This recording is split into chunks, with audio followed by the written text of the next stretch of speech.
Tay, gabi na po. Hindi pa po ba kayo papasok? Malamig na po dito.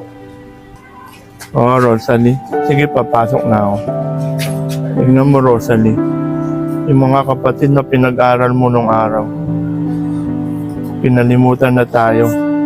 Parang mga kapatid ko nung araw na pinag-aral ko. Magandang panahon, pinuntan. Paglamas ko na maayos. Kuya, pasok na kami. Hingi po sana kami ng baon eh. Kuya.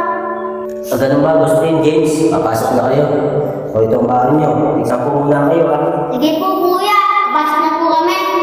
Agustin, James, pagbubutin niyo yung pag-aaral nyo, para hindi kayo magaya sa akin. Para may makuha kayo magandang trabaho pag nakapagtapos kayo ng pag-aaral. Opo kuya, magigigilan po namin pag-aaral namin para hindi na po kayo magaganyan. Sige, Agustin, James, pumasok na kayo. Tanghali na, baka malito kayo sa eskwela. Sige po kuya Barong, papasok na po kami. Sige na, mag-iingat kayo, ha?